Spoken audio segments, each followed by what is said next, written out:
It is the Monday Mirror here on a rainy Monday at Main Street Sports Today, presented by the Tennessee Orthopedic Alliance of Columbia. I'm Maurice Patton along with Wade Neely. Like I said, a little rainy here at the Lee Company Studios in Franklin. Not sure what's going on in Pulaski today, but we are going to try to wade through this next couple of hours here, bringing you sports topics of local, regional, and national impact, and looking forward to doing so. Wade, good afternoon.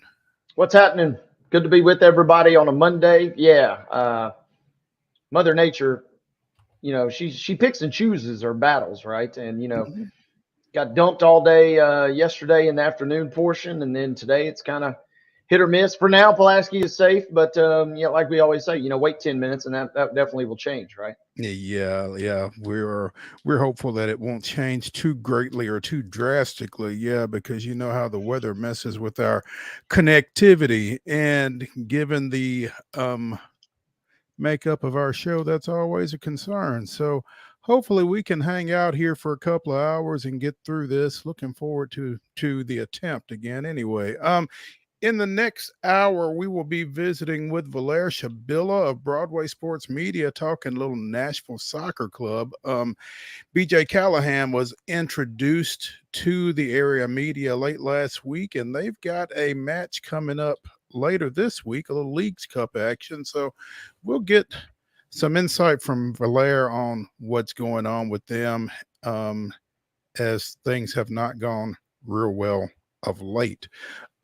Also in the next segment, we'll be visiting with LANDEN SECREST, our pro basketball expert, as we look at game one of Team USA's Olympic odyssey yesterday. It kind of looked like to me they put South Sudan and Germany behind them, but we'll get some input from LANDEN on that and see what he thinks as well. So, looking forward to that. We'll also be talking little Braves, a little Astros. Astros had a nice weekend. Again, we are now about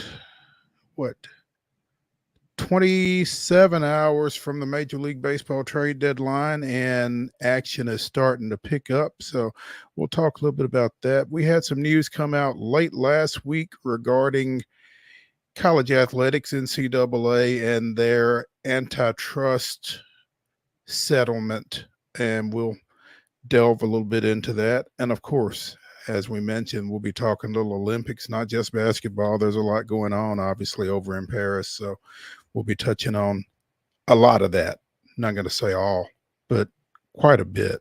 There's some pretty good stuff that took place this weekend, getting ready to take place here in the next day or so. Yeah, we could devote the whole show to breaking down, the ins and outs of the U.S.'s individual silver at skateboarding this morning. But we just don't have that much time. We could be here all day breaking things down. So we'll do the best we can. We will become the version of the gold zone, kind of like the red zone that Scott and Andrew Siciliano have been hosting. We'll do our best to kind of keep everybody up to date on what's really pertinent, I suppose. The gold zone. I like that. That could catch on. Yeah, it's blown everybody away, because you got the DirecTV red zone host in Siciliano, and then you got the NFL's red zone host in Scott Hansen. And everybody's wondered over the years what would happen if those two guys ever actually met. Well, they have met, and it was a lot of fun watching that version on Peacock this weekend, because the internet practically exploded, at least NFL fandom did, because they've been yearning for that for years. And obviously, it's an easy way to keep up with everything that's going on in real time, too. Yeah. Hey, we're going to get into some NFL stuff here pretty soon. But Wade, how did things go Saturday over at Nissan Stadium? It was HOT. Fans were excited to be back. What did we say our official attendance was? North of 10,000. We're on hand to check it out. Kind of ho-hum. My duties were kind of in and around the pro shop, which was reopened for the first time in a couple months. So, by and large, a lot of fun fan interactions. Mike Keith and Dave McGinnis were kind of doing running commentary the whole time. There were a lot of activities for families to come out and support. It was by and large a pretty big kind of nothing burger in terms of football Right. content, but as far as Sure. getting everybody out, having a good time, you can see, I don't think too many people climbed over the fence and rolled around in the big pile of dirt. But if you wanted to, I guess you could have risked, litigation and done so. But all in all, a pretty good day out there at Nissan, even though, like I said, it was a little bit of a scorcher at times. I was wondering if anybody went and got any scoops of dirt, any commemorative dirt from the new stadium construction that's going on. But We didn't have any UT vault. That was the Tennessee, was it versus Alabama a couple years ago? They did that famously, went viral. The lady was from Giles County, actually. But it was, I don't think that went on. Like I said, the dirt is being moved, and fans were kind of oohing and on. Got a chance to, folks that are still yet to take their season ticket tour to the Titan House project, which is kind of the reselling of your season tickets there, that you had a chance to do that. So all in all, it was a pretty good day by and large, I would say. Well, good. Sounds like fun. Glad that went well. Glad they had a nice turnout. I guess concessions were open and all that good stuff. So yep, we were operating status quo, and then okay. Kenny Chesney will be our last concert of the summer, and then that's this Saturday, and then it's all systems go for football with a couple of preseason games the next 2 Saturdays. How significantly will parking be impacted, Wade? Can you tell yet? Don't plan on being able to park. If you haven't been told that you're going to specifically where to park yet at Nissan Stadium, don't plan on parking there. It's the easiest way I'm going to put it. Well, there you go. Well, hey, they've slowly over the concert season, spots have been dwindling, and yeah, parking will. If you haven't been expressly told, hey, you're one good. of the chosen few that are getting to park here next year, seek You're alternative not. methods. There we go. All right. Best way I can put it. With that said, let's go ahead and get into this weekend's results and today's schedule on the rundown. This is the rundown. Buckle up, gang, because the Monday Rundown is brought to you by our friends at Zion Christian Academy. ZCA offers a faith-based, Christ-centered education in Murray County.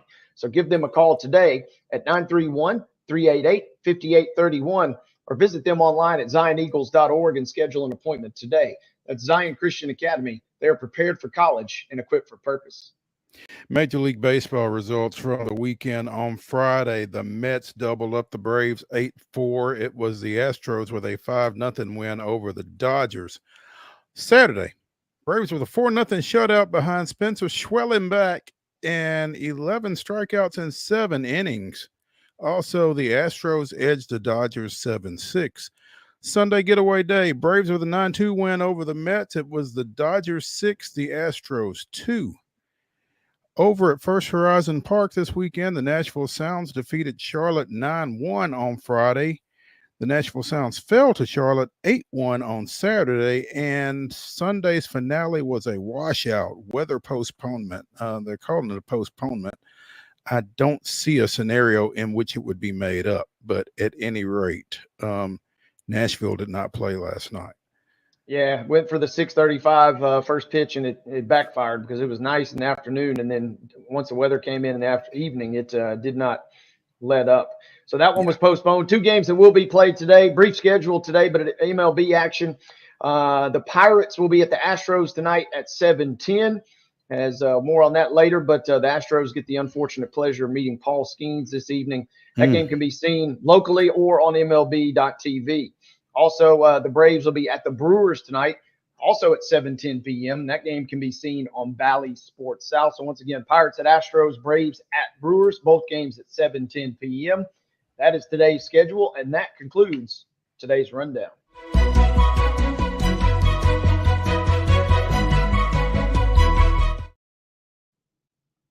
Story brought to you as always by Piggly Wiggly at Neely's Mill in Columbia. Be sure and check out their delicious daily deli lunch options available until 6:00 p.m. Also, their hand-cut meats and everything is cost plus 10% at the cash register.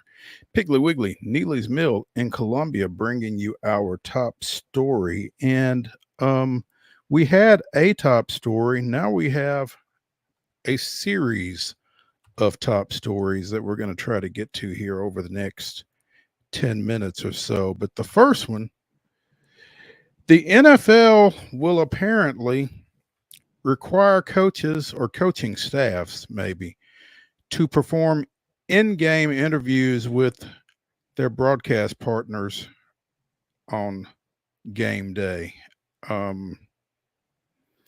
When requested by the televising network, both clubs must make available the head coach or either offensive or defensive coordinator for an in-game, on-camera interview at the end of quarter breaks or at halftimes.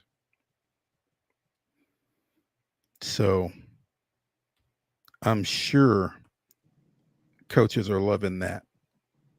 Yeah, there will be, this is perfect timing, right? Jim Harbaugh comes in the league, and the guy that is a lightning rod for his interviews, they're either so over the top that you just wish he would stop talking, or he gives you the two-word answer, and you're scratching your head wishing for more. It's perfect timing that this comes in. I'm also looking at Vrabel. Obviously, he's been prone to at least give some really inspiring, thought-provoking answers, or we've got to play better. I mean, so I feel like we're probably not going to get a whole lot down in Miami. McDaniel, maybe we'll get the clip like we saw last year of him doing the interview and then sprinting into the tunnel at full speed. I mean, there's a couple different directions that this could go, but by and large, I'm with you. I feel like the coach is probably kind of rolling their eyes at this. I think coaches are absolutely rolling their eyes at this. I really feel like fans are rolling their eyes at this. I don't know that anybody expects to get anything of any import out of this. And with that being the case, I don't know what the significance of it is or who necessarily is, insisting that this take place. Yeah, and I'm trying to read into, I haven't really pulled back the layers on the NFL and the Sunday tickets trial that's kind of going on. And it just seems like they're maybe, I don't know, perhaps just trying to provide a little more access, show a little more worth. I don't really know what the real genesis of this comes from, because, I'm kind of like you. I mean, you don't really get a whole lot.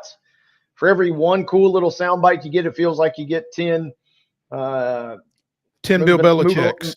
10 Bill Belichick's, and just move along. So I don't expect much from this.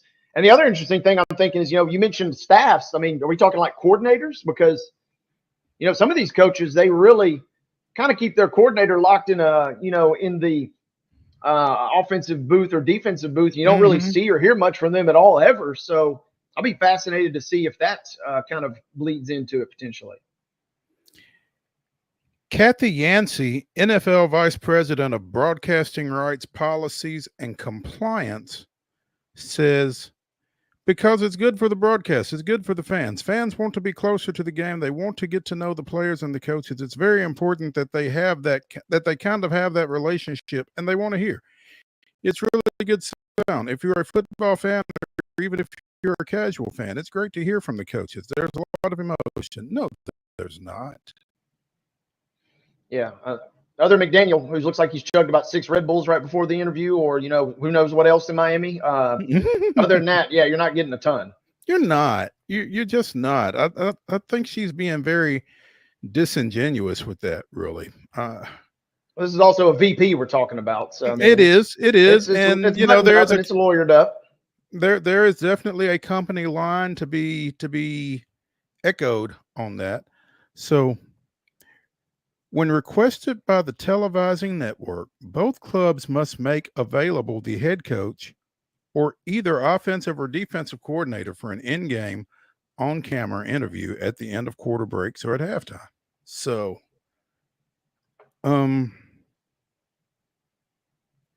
now Yancey has said all of the clubs are going to have to make a head coach available live for an interview during the game, and each team has to provide a head coach, one in the first half, one in the second half.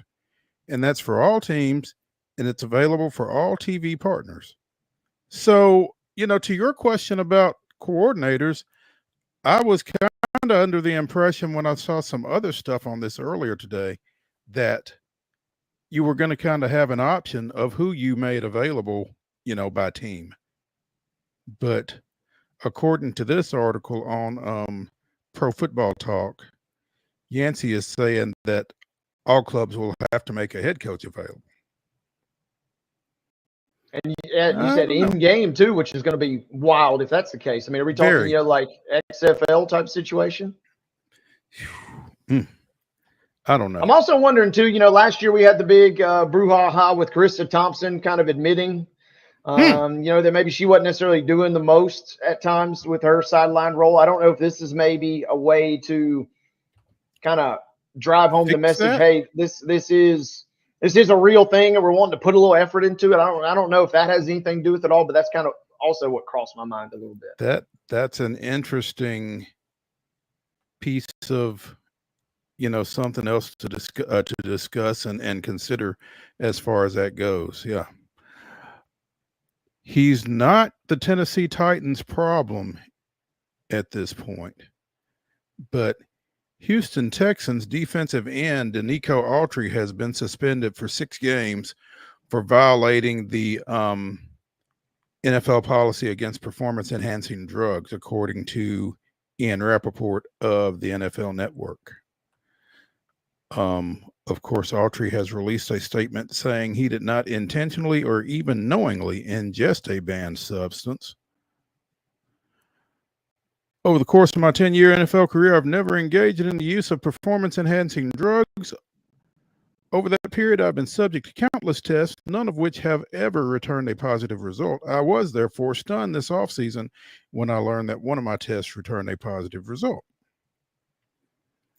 I immediately investigated the matter and discovered that a pharmacy to which my doctor submitted a prescription for a different medication had, whether intentionally, recklessly, or negligently, included a banned substance.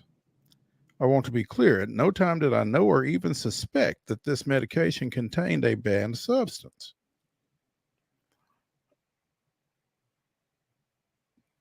Goes on to say, it was important to me that the NFL know that I did not intentionally or even knowingly ingest a banned substance. I understand, however, that under the NFL's policies, ultimate responsibility for what enters my body rests with me. To that end, while I intend to explore legal options pertaining to the circumstances that resulted in my positive test, I have accepted the NFL's punishment of a 6-game suspension. So, Danico will miss 6 games to start the regular season, I believe is the way that works. And I'd be interested to know who those 6 games are against. Not against the Titans, unfortunately. That's where my mind immediately went. That is exactly where my mind was going, and that is unfortunate that they got them both later in the year. Late, okay. The Texans open at Indianapolis. Their home opener is the following weekend against Chicago. They then travel to Minnesota.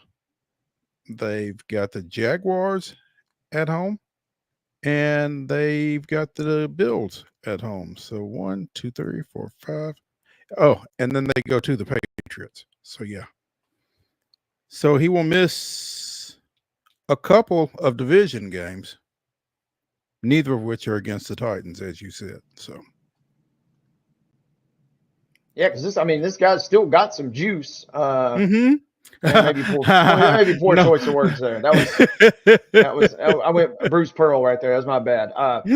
But wouldn't be surprised if this, maybe given his kind of reputation and positive or negative test results, if maybe this gets reduced to something like 4. But also, I do like the fact, it stinks, and I want to take the guy at face value. And the way that these things work is all you need is one little bit of something to kind of register, and you can pop for this. So if you take him at his word that it was kind of a switcheroo in some regards, he owns up to the fact that I put it in my body. So I like what I'm hearing from him, the accountability in that regard. Right.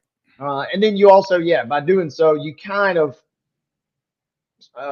settle up next to the NFL a little bit. And it's like, all right, I wouldn't be surprised if it gets dropped to maybe like 4 games, but Yeah, it would have been nice for the Titans to avoid that guy, because you get a feeling he's got to have a little axe to grind against them. Well, yeah, you would think. And, this is Autry's age 34 season. Had 11.5 sacks for the Titans last year, has averaged 9.5 sacks over the past 3 seasons with the Titans. And, for a 34-year-old, sitting down for the first 4 games of a 17-game season may not be the worst thing that could happen. Yeah, one of those, I'm never going to say this publicly, but yeah, I wouldn't mind missing, whether it ends up being 4 or stays 6. I wouldn't mind missing a little bit of time. I'd like for it to be a couple here and there in the middle during my choosing, but yeah, I'll take a little 6-week layoff just to make sure I'm fresh for later. Hashtag fresh legs. Yeah, exactly. Again, I don't know that they're necessarily thinking along those lines, but there may kind of be some unintended consequences as far as that goes. So, finally, Stephen Hargis, friend of the show, sports editor down at the Chattanooga Times Free Press, is reporting that Boyd Buchanan coach Gary Rankin underwent emergency surgery here not too long ago, about a week ago, basically, and is going to miss some preseason time with the Buccaneers, but is expected to be back in place in time for their season opener on August 23rd. So sending our best wishes out to Coach Rankin as he deals with a health issue down there that has been addressed by emergency surgery that took place, I think it was last Monday, the 22nd.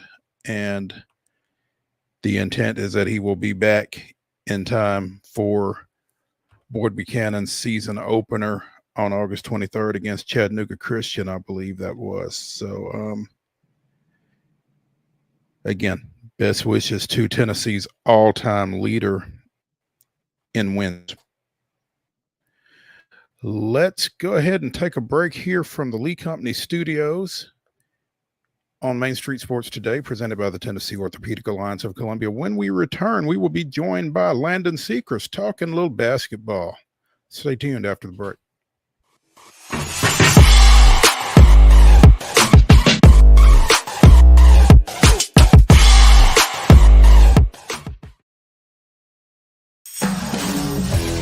We thrive under the lights. A city of performers, putting on one heck of a show. Headlining night after night. Welcome to Smashville.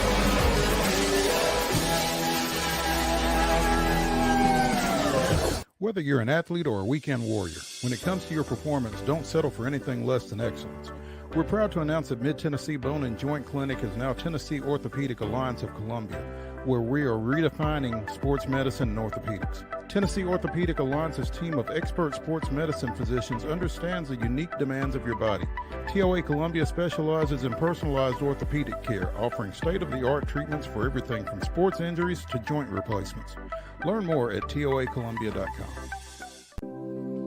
Custom Stone Handlers supplies over 600 distributors and suppliers with quality stone products. Along with River Stone, we produce and distribute over 100 building, landscape, and other bulk products.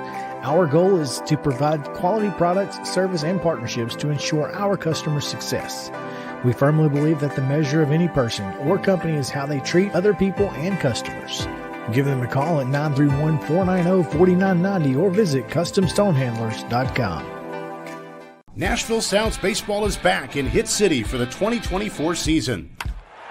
Spend your nights and weekends at the ballpark with weekly giveaways, fireworks shows, throwback deals, live music, and more. Top talent will take the field at First Horizon Park against the AAA Minnesota Twins, Baltimore Orioles, Atlanta Braves, St. Louis Cardinals, Cincinnati Reds, and more. Tickets start at just $10 and are available now at NashvilleSounds.com. We will see you in Hit City.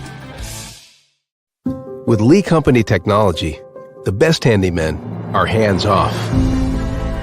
Lee Company techs have been using visual findings and other smart technology tools for years to add transparency and virtually take customers along. You see what we see, whether we're in a crawl space or on a roof. With Lee Company, technology helps us help you, no matter what's happening in the world or at your house.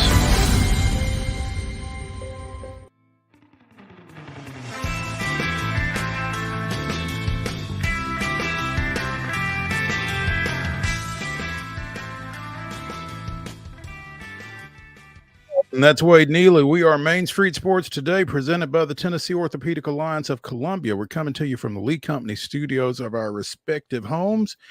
And we are joined now by our basketball expert, Landon SECREST. You can find him at Seco_sports on Twitter or on X if you care to refer to it as such. But before we get into the men's basketball team, let me just tell you the USA women are up on Japan 30-21, 4 minutes into the second quarter here. So I'm sorry, 32-21 on a Brittany Griner basket.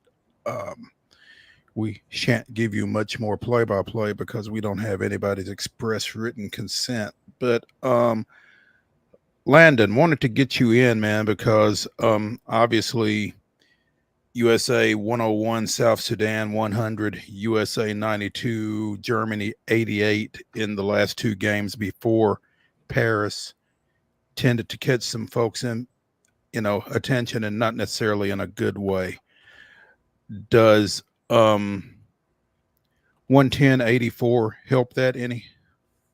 I think it does. When you look at the state of Olympic basketball currently and how the world is seemingly catching up with the United States, you look at all the talent that's out there, and we played a Serbian team that has NBA players on its roster. So it makes things makes us a lot more confident as viewers and Americans rooting on our team, especially when you add someone like Kevin Durant, who didn't play in those exhibition games that you mentioned, and he comes in and has a phenomenal game. So the panic is very low right now, but we've still got some more games to play.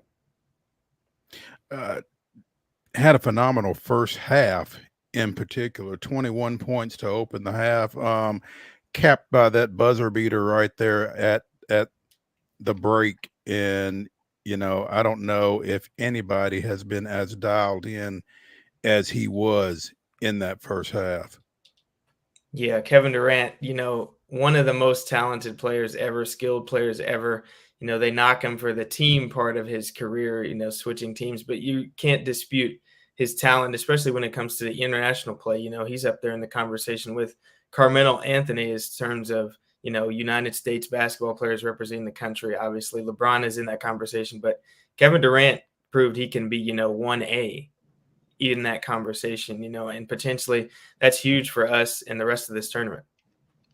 And Landon, you made a great point, and I wanted to ask you. I was listening to a podcast over the weekend, even before he went off yesterday. Somebody had posed the question: is Kevin Durant's contribution to Team USA, is that something that maybe is going to be the first sentence or two when we talk about his career as a whole? Because this guy has been Captain America, sitting there on the chance of a record-breaking fourth gold medal in the sport of basketball. Is that something that maybe he could ease into and kind of cement his legacy in a different direction, perhaps, in your mind? I'm curious your thoughts. I think so. Looking at Olympic basketball, as far as I've watched it, especially starting when I was little, watching the Beijing Olympics and then watching 2012, Kevin Durant has been in all of those conversations, really, and he's really provided a lot of optimism for us as a country, being that bright star. He's still here along with LeBron, and, that longevity and the skill level hasn't even dropped off. He's had injuries in his career, and he's still pretty much Captain America 1A and 1B with LeBron James. So I think, that's a bolstering thing for his legacy. When you look at, I mentioned the team switching, that's a harp on his legacy for most people in the basketball conversation. But there's no disputing, especially if we win gold again, Kevin Durant, arguably the greatest Olympian of all time, and that's a great argument for him.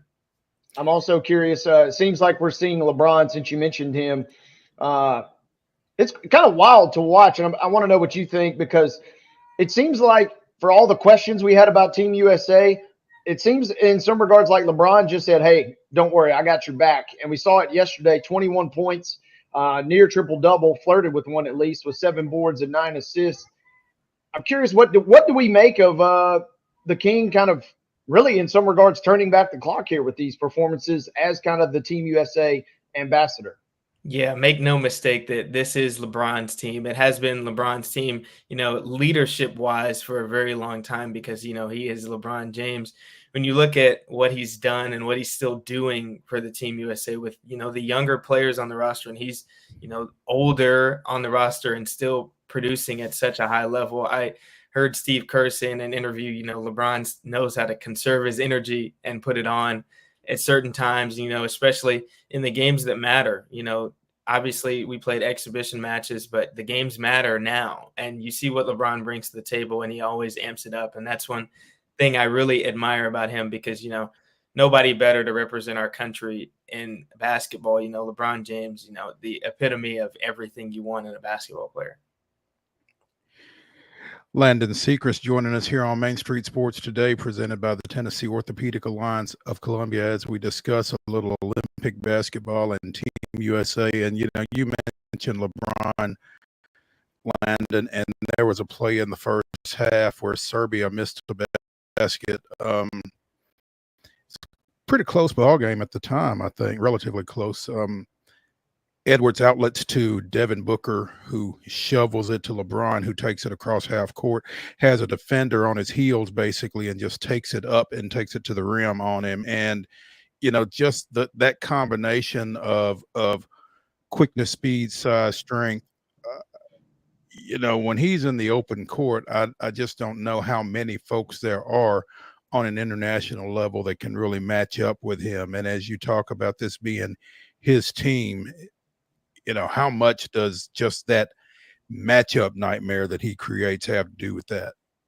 I think when you look at the rosters and the rest of the pools for the Olympics, nobody's as physically gifted as LeBron James.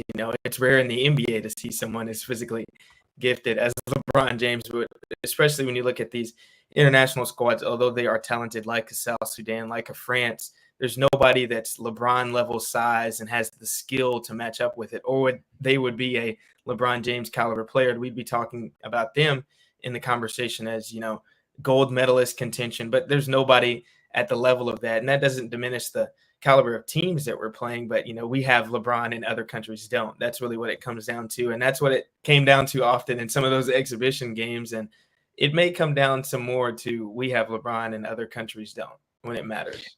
And that being the case, that was kind of my thought when we were dealing with those preliminary games where everybody was clutching their pearls, like, oh my goodness, the gap is closing, that kind of thing. I mean, is it? I think when you look at the talent across the board, the gap is closing. When you look at the numbers and you compare how many players the Dream Team played against that were NBA caliber, and when you look at the scheme now of how many players are playing at such a high level in the NBA or have played, the gap is closing that way. But as I said, with all due respect to the other countries, nobody is yet producing, the LeBron James physical specimen type of players. You've got a alien type player like Victor Wembanyama, and the South Sudanese are freakishly tall and they're amazing. You got the Giannis Antetokounmpos, but producing them at the caliber that we do, I think that's something that cannot be ignored. And I think that the gap it's closing, but LeBron is gonna widen it as long as LeBron is playing for us, if that makes any sense. Yeah, he's certainly a nice piece to have in your back pocket, it sounds like, Landon. Yeah, for sure. You get 23 points off the bench from Kevin Durant to go with 21 points from LeBron James, and 1, 2, 3, 4 other guys in double digits. That'll help you fix whatever's broke for sure. Yeah, it will. When you look at the depth of the team, we're deep on big man, guards, everything. Just the pleasure of having that talent that plays in the NBA on the American side. All of those players are uber talented, and it's hard to find the right mixture of players, but at the end of the day, we have the most talent. We just have to put it together and make it work. And, scoring points does make it work often. But, when you play the higher level teams, you're going to have to compete and go scheme versus scheme and play versus play. It's not necessarily going to be player versus player sometimes. But I think, having the talent on our side most of the time, I think that's going to help us a lot. What else did you take away from the first couple of group play games, maybe from the other teams, if anything? Anything that you saw from somebody else that gives us, in regards to Team USA, any cause for concern? Well, I know we played Canada in one of our exhibition games, and Canada edged out Greece in their first game. They have Shai Gilgeous-Alexander. I think they have the most NBA players on their roster outside of us in this Olympic pool. So they definitely cannot be underestimated when you look at the talent on their side. And, they have a Jamal Murray type player coming off of their bench because RJ Barrett is starting. You got Dylan Brooks starting, so Canada can't be ignored, down the stretch. I don't know exactly when we would face them, but definitely, teams have NBA talent and teams have players that are respectable that don't even play in the NBA. There's plenty of other leagues that are high caliber, Euro League, the NBL, Australian leagues, all those leagues, Australia's got Josh Giddey, Patty Mills, Jock Landale, and several other players that play in the New Zealand group leagues that are very good players. And when you look at, Spain, Santi from Memphis is on that team, looking at the talent, the Hernan Gomez brothers, all of those players, they're going to come in handy for those squads down the stretch. And maybe some of the players that we don't know, like Rudy Fernandez for Spain, who had his time in the NBA, but is an international superstar for Spain. I saw the tweet. It comes about every time there's Olympic play and international play. A mid-level player to our standards is going to become an all-star, all-American type player for their country just because there's that pride. And I think that's something we definitely need to watch out for. We kind of experienced that playing South Sudan, almost losing, but that's something that we're going to have to be mindful of as we advance through this tournament. Landon SECREST joining us here on Main Street Sports Today, presented by the Tennessee Orthopedic Alliance of Columbia, talking a little basketball as Team USA now looks to a Wednesday matchup with South Sudan. That'll be a 2:00 tip, of course, right here in the middle of our show. But Jason Tatum likely to play in that one. Did not see the floor yesterday. And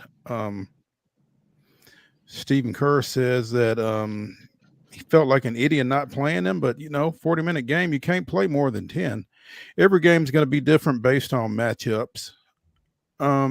Were you surprised, Landon, that for everything that did happen yesterday, Tatum didn't get any burn? I was really surprised, but I understand why he didn't play. When you look at initiating Kevin Durant back into the groove, this being his first game, and then him having such a great first half. I think if KD comes in and stinks it up, shows a little rust, I think, Kerr probably slides Tatum in there a little bit earlier and he maybe plays a lot more. But, considering, I think, what a lot of people ignored in terms of the rotation, looking at what Kevin Durant did, and, we mentioned the greatness of LeBron James. Those are two players that play pretty much the same position as Jason Tatum.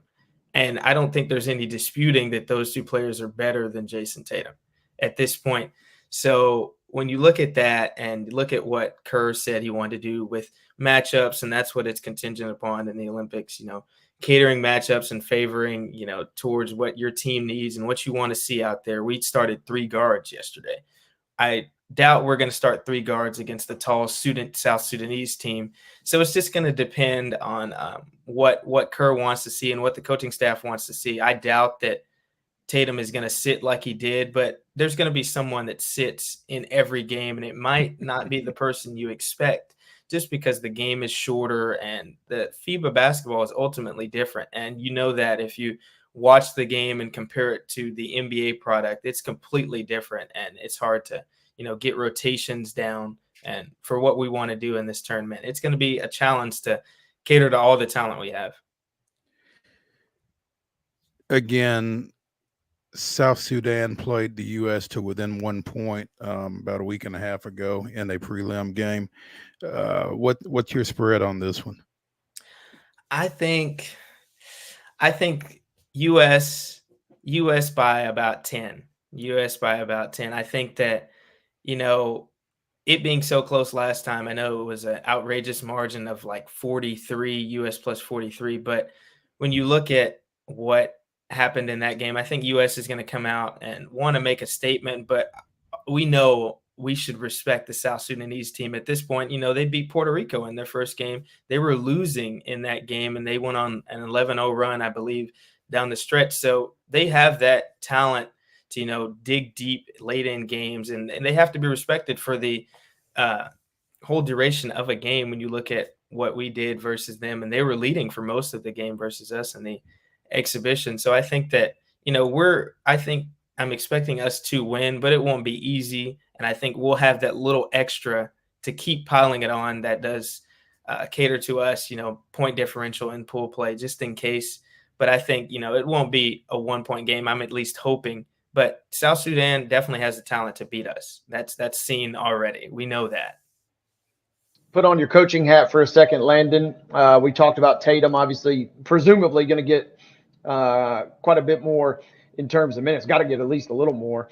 And so I'm curious, whose minutes maybe get diminished in your mind, or who would you like to see something more out of in this game, win or lose versus South Sudan, setting up for the rest of the tournament? Yeah, I think it's going to be important for us to establish our big men in this tournament. When you look at the rest of the field, you know, we have Bam Adebayo, Anthony Davis, and Joel Embiid, and only 2 out of the 3 really had good games the first time we played South Sudan, and they're one of the tallest rosters we faced outside of, you know, a France team. But I think it's going to be important to have our big men in the equation, getting them involved, them being productive, establishing that consistency. I know that Bam gets most of the minutes with the bench unit, and AD gets a little with the starters, and Joel is the primary big man for us. But looking at the big man, I think it's going to be important for them, even if it's not scoring wise, you know, defensively, just to prepare for teams like a France, like a Canada, you know, in the future. I think it's important. You know, we're good with LeBron and Kevin Durant. We know what they're going to bring, and we ultimately know what Curry and Booker and Anthony Davis and Drew Holiday will bring. And you have to throw in Derek White because Steve Kerr is clearly going to put him in. But, you know, I think the big men are going to be important for us down the stretch. That will be the fun part to watch. And then Landon, if you're Rudy Gobert, I mean, yeah, you've won 4 defensive players. How many different posters can this guy keep getting put on after he gets dunked all over on again by Brazil yesterday? I mean, for a guy that's got so much talent and he is a great defensive player, this guy finds his way into ending up on posters, it feels like, all the time. Yeah, it's very funny because I'm part of me is waiting for the moment where we play France and Anthony Edwards has a lane versus his teammate Rudy Gobert, and is he going to put him in the rim like we've seen Ant do versus a lot of other players? And, you know, a lot of other players on our roster can actually do that, and it's going to be a challenge for France to, you know, stay steady at that rim. They have the height, but versus people that are aggressive towards the rim, you know, they're going to want to dunk on tall people. It's just a thing about being tall, you know, people want to dunk on you. it's just an interesting concept. And I know Gobert is going to keep trying. You know, he's a great defender, but he's going to get put on a few posters, and that's a part of it. You know, getting put on posters kind of says something about you in a positive light, though, doesn't it, Landon? I mean, because a lot of folks would, again, see that. No, I think I'll pull up on this one. Yeah, Rudy's thinking, you know, I can do something with this. I can stop this. And then, unfortunately, he can't. But, you know, yeah, you got to give him points for trying at least. He does keep trying. At least you tried. Yeah. I think if that comes up, I think Ant does go ahead and put him on a poster and then apologize to him when they get back to Minnesota. But that's probably what will happen. Yeah. Landon SECREST joining us here on Main Street Sports today. Landon, as always, we appreciate your basketball insight and look forward to catching up with you again soon. Yes, sir. Thank you, Mo. Thank you, Wade. Thank you, Landon. When we continue on Main Street Sports today, presented by the Tennessee Orthopedic Alliance of Columbia, after this break from the Lee Company Studios, we'll be talking a little Braves, and it's a little easier to talk Braves right now than it was last week. We'll tell you why when we come back. Stay tuned.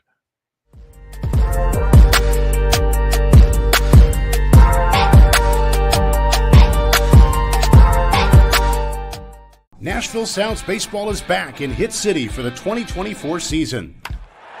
Spend your nights and weekends at the ballpark with weekly giveaways, fireworks shows, throwback deals, live music, and more. Top talent will take the field at First Horizon Park against the AAA Minnesota Twins, Baltimore Orioles, Atlanta Braves, St. Louis Cardinals, Cincinnati Reds, and more. Tickets start at just $10 and are available now at NashvilleSounds.com. We will see you in Hit City. Whether you're an athlete or a weekend warrior, when it comes to your performance, don't settle for anything less than excellence. We're proud to announce that Mid-Tennessee Bone and Joint Clinic is now Tennessee Orthopedic Alliance of Columbia, where we are redefining sports medicine and orthopedics. Tennessee Orthopedic Alliance's team of expert sports medicine physicians understands the unique demands of your body. TOA Columbia specializes in personalized orthopedic care, offering state-of-the-art treatments for everything from sports injuries to joint replacements. Learn more at toacolumbia.com. With Lee Company technology, the best handymen are hands-off. Lee Company techs have been using visual findings and other smart technology tools for years to add transparency and virtually take customers along. You see what we see, whether we're in a crawl space or on a roof. With Lee Company, technology helps us help you, no matter what's happening in the world or at your house. Jones & Lang Sporting Goods here in Columbia has been outfitting teams, officials, and anybody else from T-ball to college for 50 plus years. Be sure and check them out at 931-388-8060 or online at jonesandlang.com. Jones & Lang Sporting Goods, the look of a winner. Zion Christian Academy, zioneagles.org or 931-388-5731. You can schedule your appointment. Go tour their campus. It is beautiful over there, and you're definitely going to want to see it. Again, it's zioneagles.org. Give them a call, 931-388-5731, and schedule your tour today. Custom Stone Handler supplies over 600 distributors and suppliers with quality stone products. Along with River Stone, we produce and distribute over 100 building, landscape, and other bulk products. Our goal is to provide quality products, service, and partnerships to ensure our customers' success. We firmly believe that the measure of any person or company is how they treat other people and customers. Give them a call at 931-490-4990 or visit CustomStonehandlers.com. Piggly Wiggly, located in Neely's Mill Shopping Center, is Columbia's locally owned and operated Cost Plus 10 grocery store dedicated to serving the community with low prices and smiling faces. Piggly Wiggly offers fresh, hand-cut meats daily as well as daily hot plate lunches from their deli counter. You're certain to see smiling faces and a helping hand when you're here at Piggly Wiggly. Come by and check out our fresh produce, high-quality meats, and more. Down home, down the street, we'll see you at the Pig.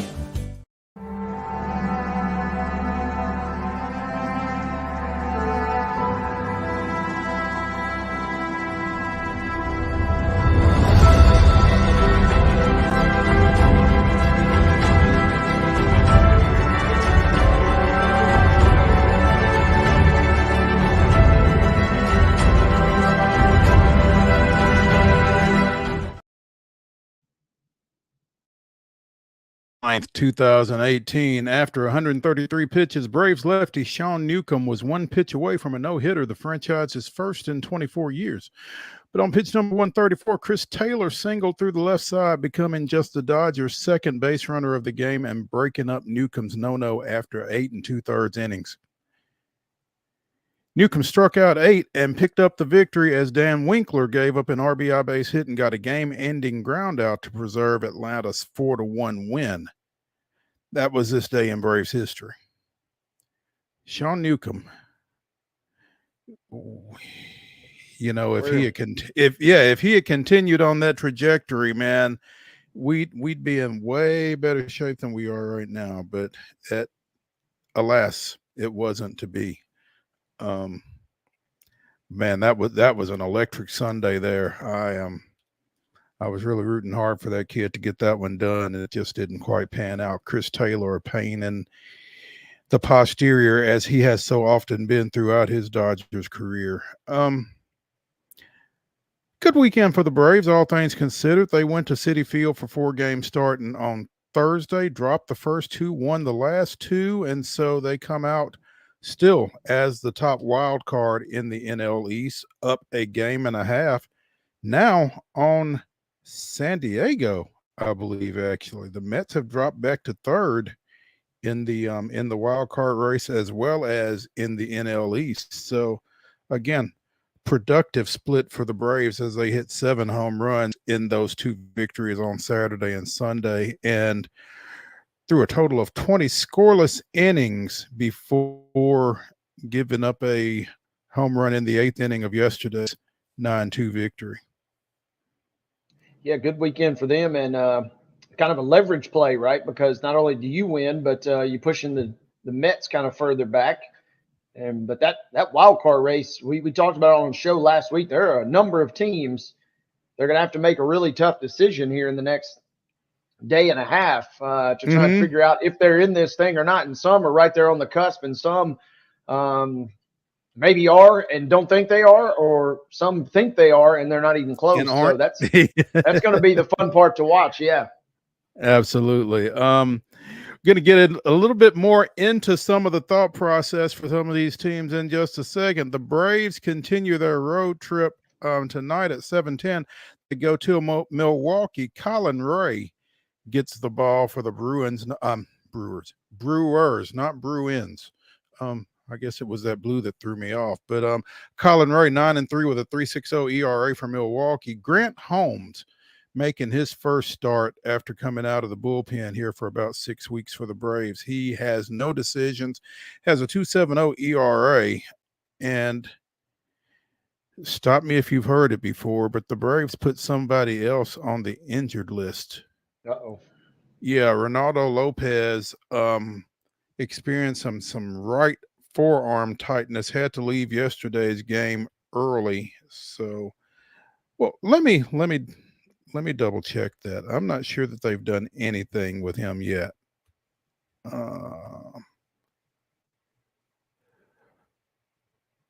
Okay.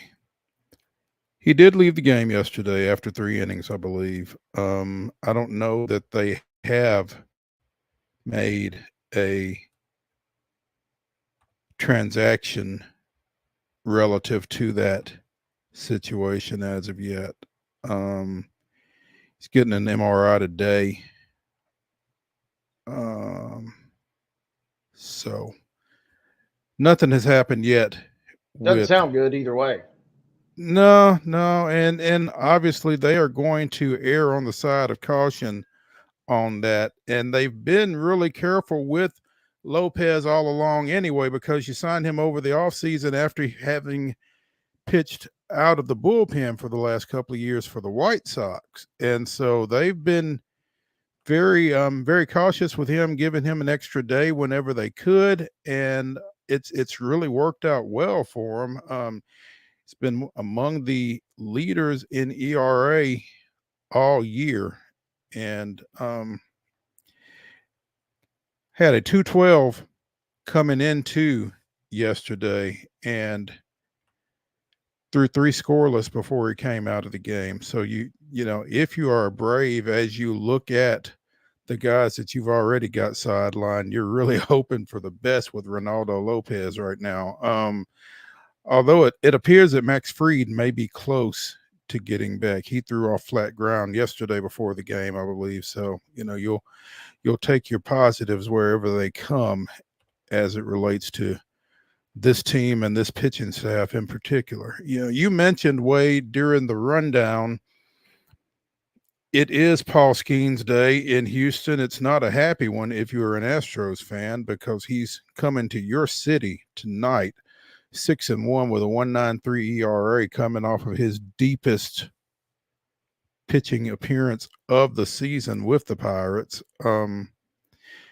Astros have Jake Bloss going 0-1 with a 6.94. Obviously, Skeens, the National League starter in the All-Star game a couple of weeks ago, and there's nothing really that we can say about him at this point that hasn't been said, other than, you know, good luck, Houston. Yep, sacrificial lambs tonight, and it'll be fun to watch to see if maybe they can effort a run or two and then just see what happens. St. Louis got him by getting him to go deep into the game after the game at the start prior. They yanked him with his no-hitter intact after 7 innings. They let him go deeper.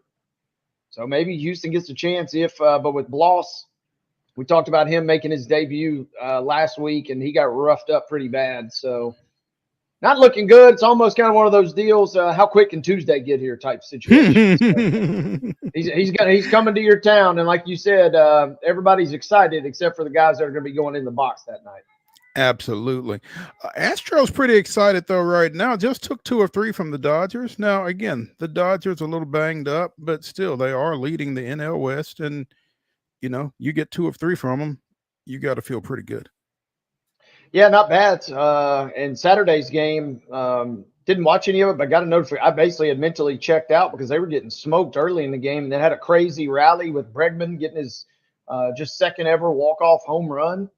And then that was the second win of the series. So you're thinking, okay, going into the week, to the finale on Sunday, Arrighetti is getting ready to go out there and maybe do some damage. But the Dodgers kind of had a random cast of characters that got to Arrighetti, and that was really all it took. It would have been extra sweet, obviously, if they could have potentially pulled off the sweep. But yeah, 2 out of 3, got the first 2 out of the way early, including that dramatic win on Saturday, and then just take your chances on Sunday. Just wasn't meant to be.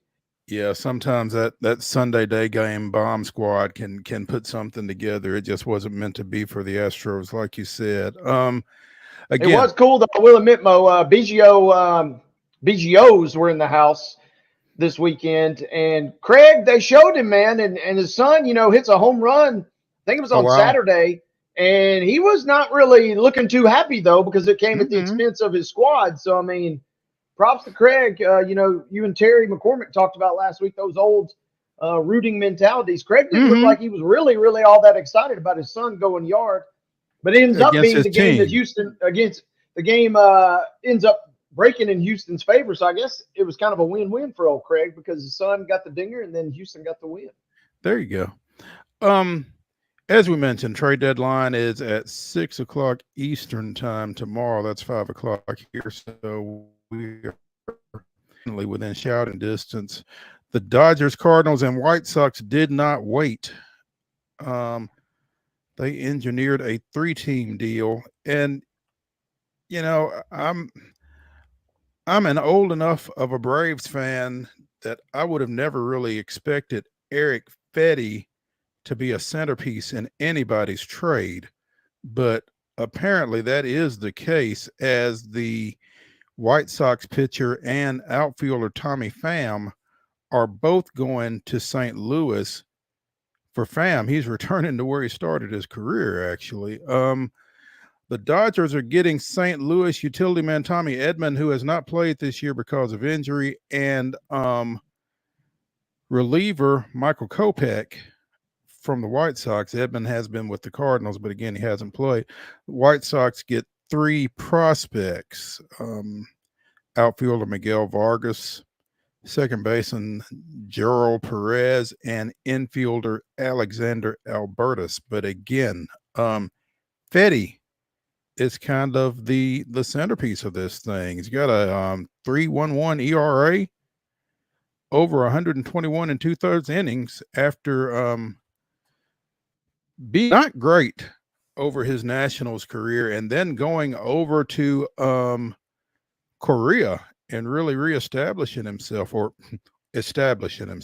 me stop lying. CBS Sports had Eric Fetty as the number 15 available trade candidate coming into this portion of the season.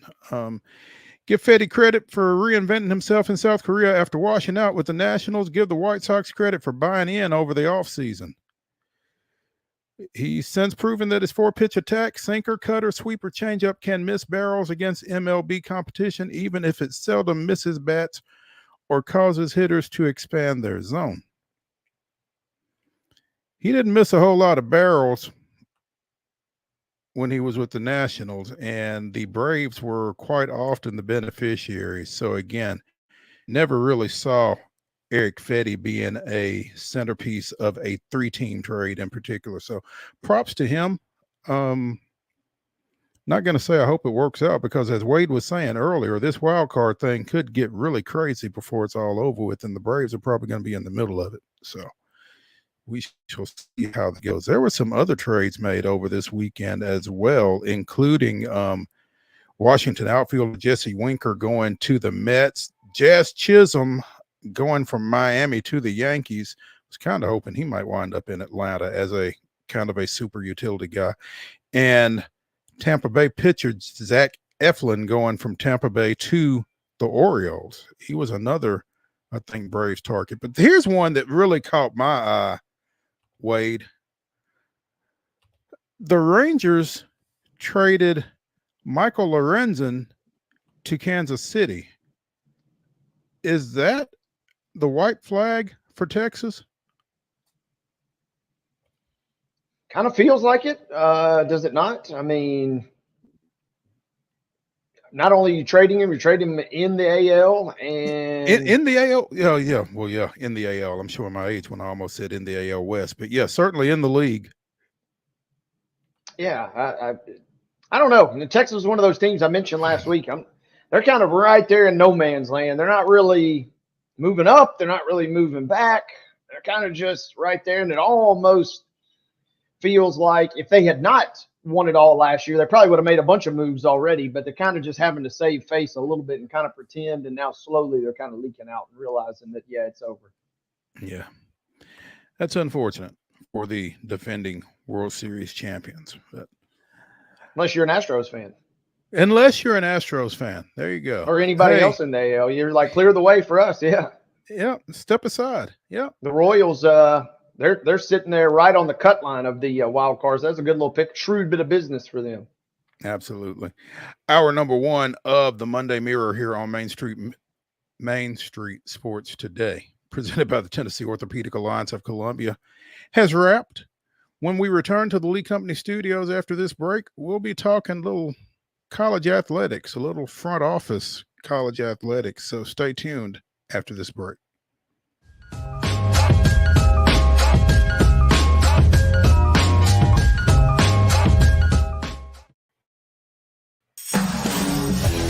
We thrive under the lights.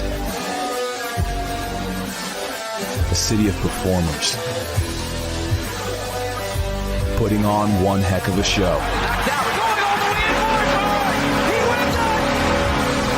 Headlining night after night. Welcome to Smashville.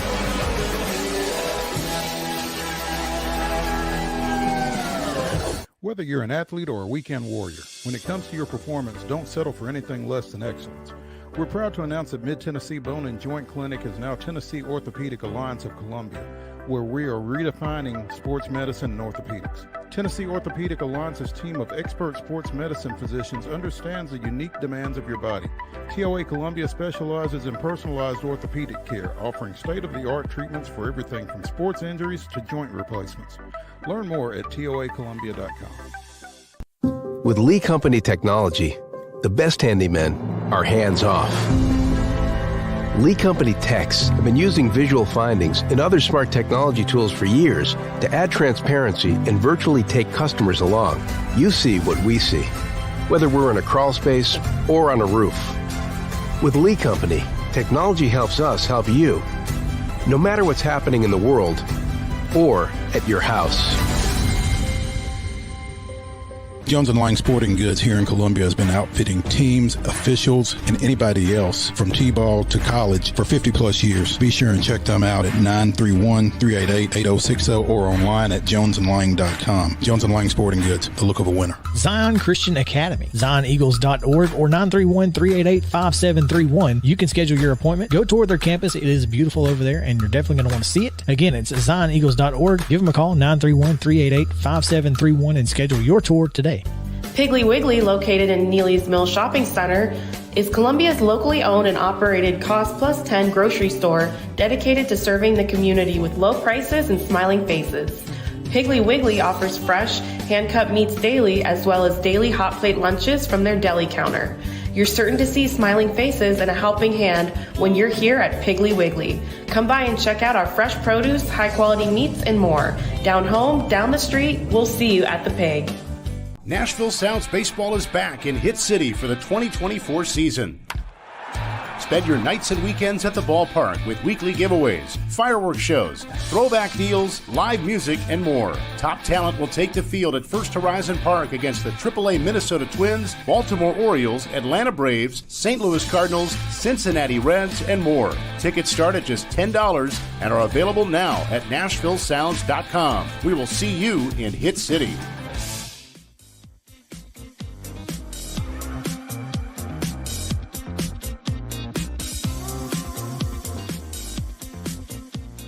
Hour number 2 of the Monday Mirror here on Main Street Sports Today, presented by the Tennessee Orthopedic Alliance of Columbia, starts right now. I'm Maurice Patton. That's Wade Neely. And Wade, let's expose ourselves here just a little bit. Hey, easy. Getting into I some. see what you mean. Yes. Getting into some high drama on the legal side of things. The terms of the NCAA's antitrust lawsuits, plural, settlement were kind of made public late last week. Parties agreed in late May to settle a trio of lawsuits about the various ways schools compensate their athletes. And the NCAA kind of filed how they intend to address this. Past athletes will share $2.78 billion in damages. The NCAA will set up a new system for revenue sharing, and they have outlined new roster limits for a long list of college sports, among other items, according to this article on ESPN.com. We talked some about this last week with the scholarship limits being removed for a handful of sports, and scholarships will be awarded based on roster limits. So this is, there's no way to overstate the significance of all this right now. I mean, the ground is clearly shifting in terms of the landscape of college athletics right now. And anybody that tells you they know where things are going from here is lying. Yeah, that's the big thing, right? Is hand up. I don't know. And I don't know many folks in high level positions really know where we're headed. And we can make some educated guesses, but this bubble that the NCAA has kind of lived in for so long has been kind of in multiple different ways popped through the justice system and through courts of law. And now, and really only now, are you kind of seeing some real action kind of being done. And it is going to be interesting because when we talk about college athletics and this kind of the sports business side of it and just kind of where we're headed, everybody kind of, naturally gravitates and fixates on, the Super League that probably is inevitable for college football with 2 conferences and 64 teams or whatever it looks like. But there's a lot of other wreckage kind of to wade through. And this is kind of going to be part of it. I mean, you're talking back pay for players. You're talking about schools. I'm reading an article here for Louisiana Tech, their athletic director, Ryan Ivey, is, kind of already got a plan in place, but a school like Louisiana Tech is estimated to owe somewhere between $3 and $3.5 million already. How is that money going to be? How's it going to be paid out? Number one, in terms of just affording it. And then, how is it going to be divvied out, I guess, is the real question. So you said it best. Nobody really knows what's going to happen. This is just kind of pure uncharted territory. And we're just kind of setting the raft off out to sea a little bit right now. And here in the next year or two, I don't know that we're going to be able to see any land because this is a totally new era of college athletics at the moment. Absolutely. And again, I just don't think that can be overstated. This is another important step in the ongoing effort to provide increased benefits to student athletes while creating a stable and sustainable model for the future of college sports, the NCAA and its power conferences said in a statement. While there's still much work to be done in the settlement approval process, this is a significant step toward establishing clarity for the future of all of Division I athletics while maintaining a lasting education-based model for college sports, ensuring the opportunity for student athletes to earn a degree and the tools necessary to be successful in life after sports. This is going to allow, beginning with the 25-26 school year, it's going to allow schools to be able to pay NIL directly to the athletes.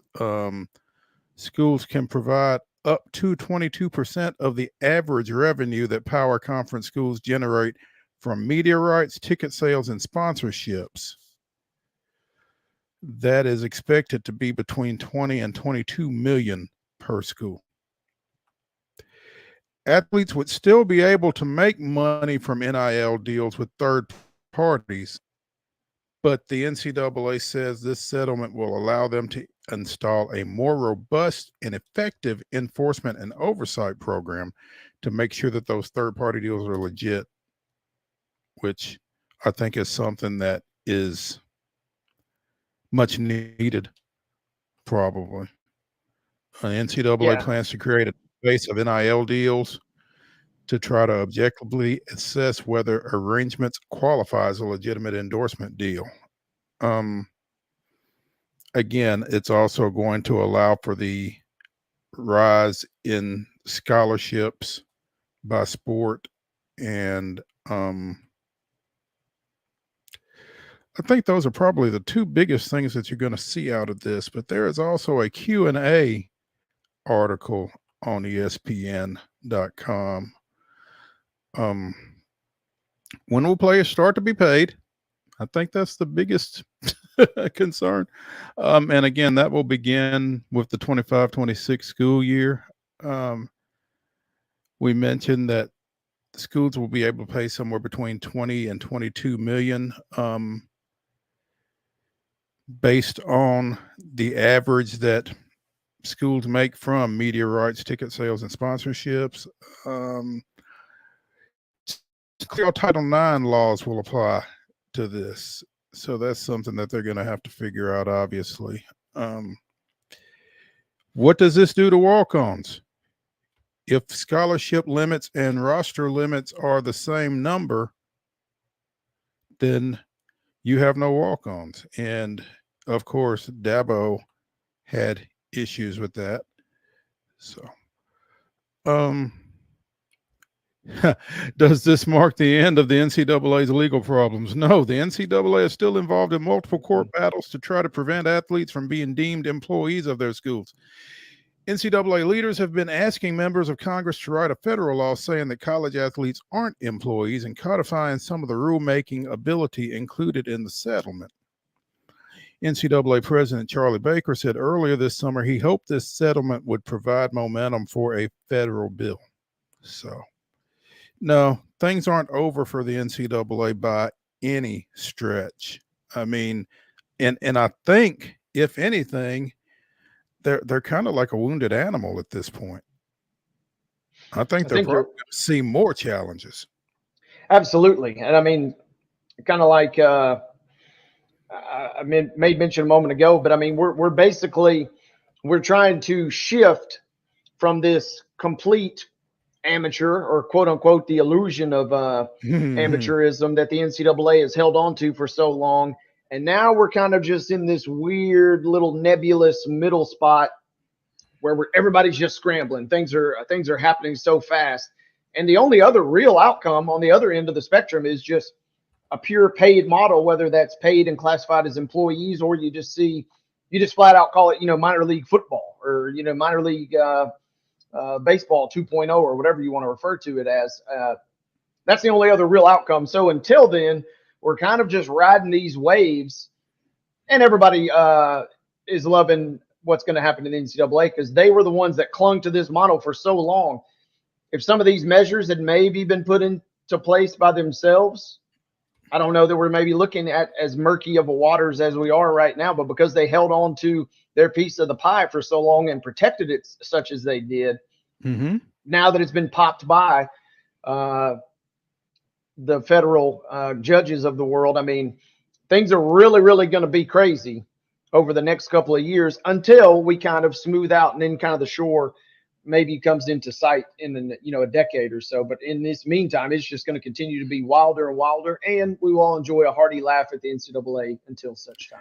And what you said again cannot be overstated. The NCAA had its opportunities to be proactive with this and chose not to. And they could have set their own terms that probably would have been sufficient enough to skate by legally, but because they kind of buried their head in the sand, now they're really catching the rat. Absolutely.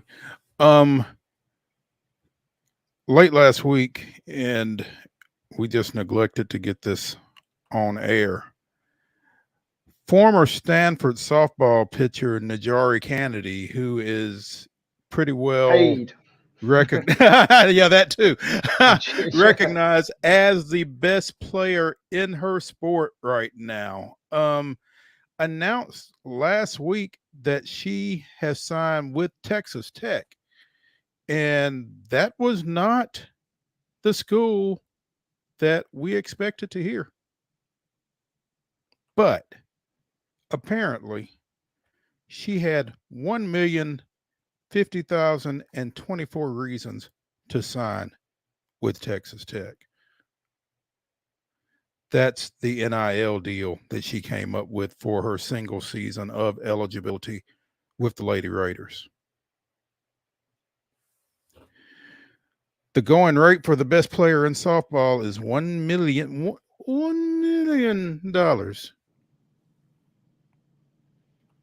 Yeah, talk about a short-term rental. I mean, Texas Tech comes in swinging for the fences right at the end, and they say everything is bigger in Texas, including the NIL deals. Man, that Apparently, is a big bag that is secured right there. She has secured it. Oh man, I mean, I think when she left Stanford, it was pretty well a given that she was going to Oklahoma, right? Yeah, that's what we thought. I mean, it seemed like it checked all the boxes. Dominant program, check. Close to home, check. And obviously, presumably, a pretty solid NIL offer. But sometimes it just comes down to dollars and cents. Maybe, obviously, there were other factors at play, but that's the one that's going to grab the headlines, is maybe their offer was just a little bit bigger. I'm interested because I don't know a whole lot about Texas Tech softball. Pretty good, if I recall. I mean, they're not great by any means, but I think they're decent, if I recall. Mm-hmm. But probably going to be dramatically improved. You would think. And the great thing about softball is, she's not going to pitch once a week, probably, for Texas Tech. Now, I mean, will she pitch every inning of a 3-game weekend conference series? Probably not, but you could see her more than once in a conference series, probably. And again, for $1 million, I would expect that you're going to, because to whom much is given, much is expected. But her NIL deal is 10 times more than any previous deal for a softball player, according to Blake Lawrence of Open Doors, a company that facilitates and manages NIL deals. It's absolutely unprecedented for an annual compensation for a D1 softball player. There are very few 6-figure players, and they are barely into the 6 figures. So, but you are talking about the national player of the year, and again, the best player in her sport by any measure. So, and I mean, there's a million different ways to approach this. And I'm thinking, if you're Texas Tech, by going out and doing this, and I looked it up. They last made the World Series in 2019, but they made it like 5 times prior to that. So I mean, they're, like I said, they're not a downtrodden program, but the marketing aspect of this alone is like, hey, we've shown that we'll go out and we'll pony up the big bucks, and we've gone out and we've got the best player. So now potentially, what does that do for future recruiting, future marketing opportunities? This is kind of Texas Tech splashing in the pond and saying, hey, we can play with the big dogs as well. And what also kind of gets overlooked in the immediate, you have to kind of reconsider the current landscape of college athletics. Both of your national championship series participants in softball this past year were from the Big 12, Oklahoma and Texas. They are both now of the Southeastern Conference, which means Texas Tech may be getting ready to experience some upward mobility with or without Najari Kennedy, and certainly with. Texas Tech has reached the NCAA tournament only 6 times in program history, 20 and 21 this past season. Jerry Glasgow is their new coach after previously serving at Louisiana, formerly Louisiana Lafayette. So it's going to be a wild ride, I think, watching, Texas Tech and Najari Kennedy, and I think plenty of people will be watching, which is what they paid for. So yeah, I mean, that's what I'm saying. The chances of me watching a Texas Tech softball game now have increased 1,000,000% from where they were last year. 100%. Absolutely. I'll be looking up Texas Tech softball probably. So yeah, that's worth something. It's hard to put a dollar figure to it, but that alone is worth something. Yeah, in my mind. Absolutely. Let's take a break here on Main Street Sports Today, presented by the Tennessee Orthopedic Alliance of Columbia. When we return to the Lee Company studios, we will be joined by a friend of the show, VALAIR SHABILLA, talking a little footy. Stay tuned.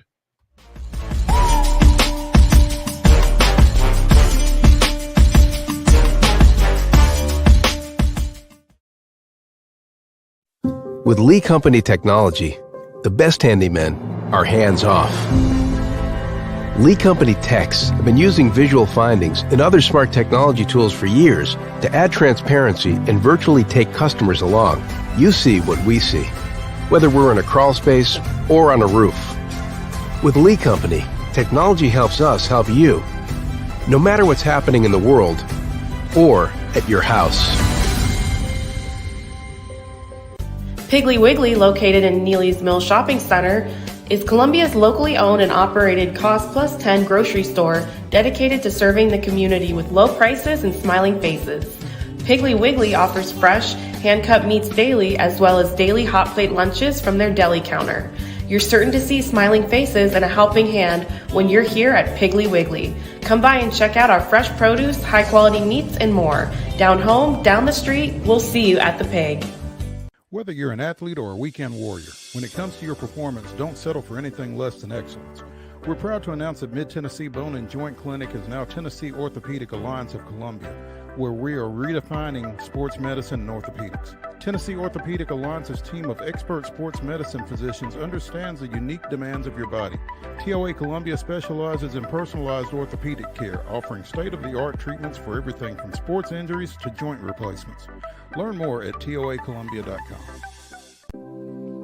Custom Stone Handler supplies over 600 distributors and suppliers with quality stone products. Along with River Stone, we produce and distribute over 100 building, landscape, and other bulk products. Our goal is to provide quality products, service, and partnerships to ensure our customers' success. We firmly believe that the measure of any person or company is how they treat other people and customers. Give them a call at 931-490-4990 or visit CustomStonehandlers.com.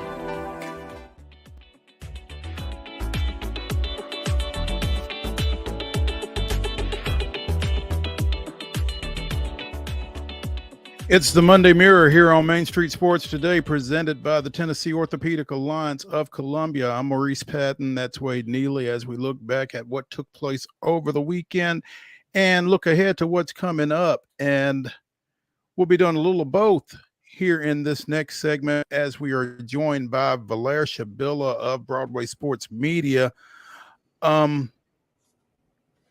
New Nashville Soccer Club coach B.J. Callahan was introduced to the NSC media corps on Friday ahead of his debut that will take place Wednesday at Geodis Park against Mazatlan in Leagues Cup play.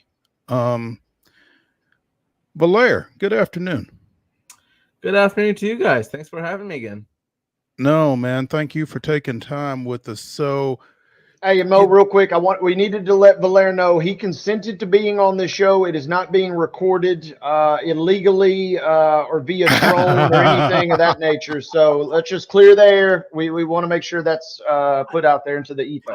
Or if there are any drones, if there are any drones, we didn't have anything to do with them. Yeah, I would start looking in Canada. That buzzing you heard, that wasn't us, VALAIR. So watch out. I'd start looking in Canada if I were you. I heard some drones in the backyard, guys. I think is that you? It might have. See if it had a maple leaf on it. You know, I don't know. Anyway, what did you think of BJ's presentation Friday when you had a chance to hear from him? I was pretty impressed. I think I had some initial sort of reaction first of we spent Nashville SC, and the media folks who cover Nashville SC have spent the last 6 or 7 years with Gary Smith, right? If they did USL and onto MLS, and BJ Callahan's very different. He's younger, he's very American. Gary Smith is very British.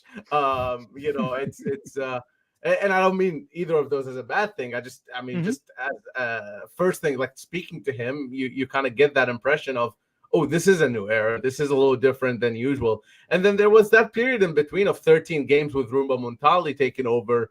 And, I think he was put in a situation that I don't necessarily envy him. He had to face us, the media, often. He had to face the fans. And, for 13 games, this is a lot for a guy who, starting his career in coaching really recently. So I think that, so hearing from BJ and seeing him interact with media members and fans as well afterwards was refreshing. And I think he came in and he had very clear ideas. He has very clear ideas. He's in line with the club in terms of those ideas. And the other interesting thing Friday is that we got to hear from John Ingram, the owner of Nashville SC. We rarely ever hear from him. We got to hear from Ian Ayre, who is the CEO of Nashville SC. We got to ask Ian Ayre questions. In my year and a half or so of really doing this beat, I haven't had that chance until Friday. And then we got to hear from Mike Jacobs as well, who we hear from somewhat more often than the other two. But it was really good to hear all four of those guys, coach, GM, CEO, and owner, all have similar things that they were saying and kind of have that combined mentality and that one goal to reach. And I thought they came off really well and sounded really well spoken. With that being said, everybody's obviously in an upbeat mood about the hire, presumably in the front office. At the end of the day, do you think Nashville, to me, I'm on board with it. Do you think Nashville got the guy they wanted in your mind? I think so. I really think, I think one thing they were looking for is experience with soccer in the United States. I think when you look at the roster, this is something I talked about when I was on your show maybe a month ago, maybe 2 months ago at this point. But when you look at this roster, this is a very American roster, very MLS roster even. And when you look at the coaches available out there, it wouldn't make a whole lot of sense to go get a coach who's not familiar with MLS, not familiar with U.S. soccer, and drop him on this roster, because that sort of turnaround will be so much, and it will be so costly and will take so much time. To where somebody like BJ, who's already worked with some of the players, whether it be the national team or really early on with the Philadelphia Union, I think he's going to be able to understand those players a little bit better. And maybe it's not an overhaul. Maybe it's not a complete reset, right? You're talking about maybe just plugging in the right guy to do something. So I think they were going for the right guy. But it's a risk. It's a risk. This is his first ever head coaching experience. He had a little bit of an interim situation with the U.S. men's national team, but they are taking a risk. They're not going for the, guy who's won an MLS Cup or even, had a whole lot of experience in terms of being a head coach. He has had experience being an assistant, of course. And that's something we see a lot in terms of like other American sports, especially I'm thinking of the NFL. You go and get the top assistant, right? That's kind of the thing that always happens, or the top offensive coordinator or defensive coordinator. This is kind of a similar move where he was sought after by other MLS teams. And if Nashville didn't go and get him, he would have been hired by another MLS team sooner rather than later. I'm interested, Valair. How did Nashville go through the process, from what you understand, that led them to BJ Callahan? How did they decide this was their guy and then go and get him and nail him down? I think it's kind of similar to what I said earlier in terms of, well, let's look at our roster right now, because Nashville's roster is not very flexible at the moment. They have some room. However, most moves will require one of the players to be traded first or sold or moved on in some way. This roster is not as flexible as other rosters in MLS. So I think when they looked at that and they said, well, what is the window we have to work with? And I think that window means win now, but also try to build for the future. But I think with Gary Smith, it was pretty much just a win now. There was little focus on the youth. There was very little focus on the academy or the second team. And to be fair to Gary Smith, those things didn't exist for his entire time being in Nashville. Those were kind of newer things that were added, right? So I think when they looked at this, they said, okay, well, now we have an academy running. Now we have a second team up and running. Those are avenues we can get young players in. I think one thing Mike Jacobs, the GM, always talked about since kind of getting rid of Gary Smith was Nashville SC 2.0. And who is the man to lead Nashville SC 2.0? And what are the focuses on Nashville SC 2.0? And the focus we heard that from John Ingram, Ian Ayre, and Mike Jacobs, the focus has been to get more youthful and to be more youthful and develop players. And I think when that is the goal you're going for, you have to go for someone like BJ Callahan, who has developed a numerous amount of players, both for the Philadelphia Union and later on with the USMNT. So I think if that was their focus, somebody who knows the league and someone who can develop players, then I think he will be that top candidate for them. He described what you will see out of this team as controlled aggression. And I would imagine, as I've listened to you and Wade kind of describe the style of play that the Nashville Soccer Club adhered to under Gary Smith, this is going to be an exciting brand of soccer for this fan base. Yeah, I think it's going to be different. I am curious to see how quick we see that difference. Is it going to be Wednesday, or is it going to be a month from now, or is it going to be next season? I don't know. It takes a lot to get players from one style to another. I will say that the 13 games under Rumba Muntali, we did see certain things change a little bit more. So there was a more of a gradual move into the BJ Callahan era rather than just here, he's a new coach. So maybe some of the players are familiar with those. Maybe BJ had a hand in sort of throwing out some things for Rumba to try out. I don't know for sure, but I would guess that something like that would have happened. I think the players will be ready for something new and something exciting.